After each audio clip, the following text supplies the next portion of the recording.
Hey there, Ubers. Welcome back to Matted Screen. I just got back from the theater from seeing Teenage Mutant Ninja Turtles Out of the Shadows. And amazingly, it didn't completely suck. This time around, the Turtles actually feel real in this world, which is a big thing considering if you are like me and you grew up watching the original Jim Henson movies with the puppets. The puppets were amazing, they felt tangible, they felt real.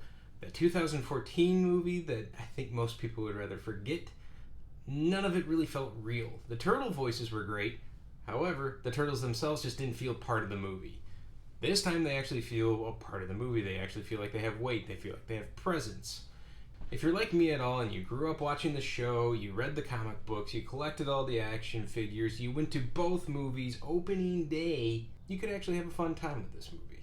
Believe it or not. There's so much fan service into this film that unless you were somebody who managed to completely avoid 99% of the Ninja Turtles world, that was the period from 1988 to about 1992, you should have a good time. I mean, it's not a great movie, I'm not gonna lie. If I'm gonna actually have to give it a number grade, I would give it still about a 2.5 out of 5. But you know, that 2.5 that it did get is actually a lot of fun. That is the ideal word for this. Fun. Don't think about it. It's a Ninja Turtles movie. Believe it or not, you're just supposed to go there, turn your brain off for an hour and a half, and watch it. That isn't to say that it is the most cleanly plotted film ever. My God, man, the exposition. So much exposition in this movie. But you know what?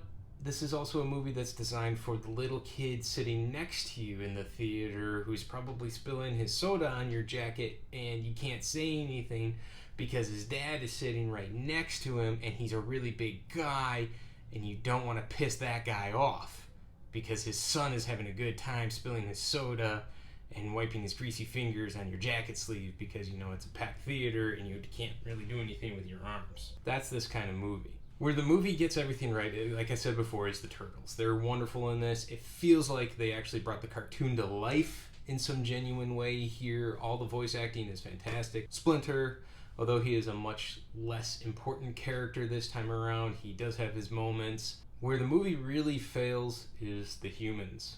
Honestly, the less said about the human element, the better.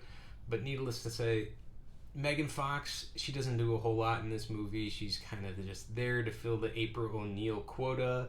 Will Arnett is back as Vernon Fenwick, who has now somehow been bestowed as the savior of the city because the Turtles can't come out of the shadows and claim responsibility for defeating Shredder in the last movie.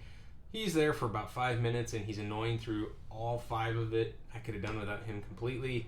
Unfortunately, we have Stephen Amell as Casey Jones. And I say that as an unfortunately because, have you seen Arrow? Arrow's a pretty decent show. I mean, yeah, last season wasn't the best, but, you know, the first couple were good, and he's a genuine badass. What happened in this movie? He's not a genuine badass in any way. He's actually really a whiny little turd. He just kind of whines through the whole thing. I don't know why. It's not Casey Jones as you remember him, and it's certainly not Casey Jones from the first movie played by Elias Koteas. That is Casey Jones. I don't know what Stephen Amell was doing. Another strange casting call was Laura Linney. Not exactly sure why she's in this movie. She is a stellar actress, nominated for Oscars. I guess she just really needed a paycheck. I don't know. Her character could have been played by anybody, which makes me wonder if you're going to have a character that could be played by anybody, why not do some genuine stunt casting and bring in somebody ridiculously, stupidly famous? I don't know. I kept thinking when I watched this, you know, it's a Ninja Turtles movie. It takes place in New York. What other superhero also saves New York? Spider-Man. Spider-Man saves New York. Why didn't they get Tobey Maguire to play Laura Linney's character? And then you could have had that throwaway line that was like, well, I'm used to saving the city. Believe it or not, Tyler Perry as Baxter Stockman is actually pretty decent casting. I was not expecting to enjoy that at all, but, you know, he looks like he's having a lot of fun because he's playing the character like some sort of evil version of Urkel. But that said, the human element was never really the focus. Shredder's back. Why is Shredder back? Not exactly certain. It's more in the service of a plot to bring Krang into the film, and he's generally pretty good for the 2 to 4 minutes that he's actually on screen.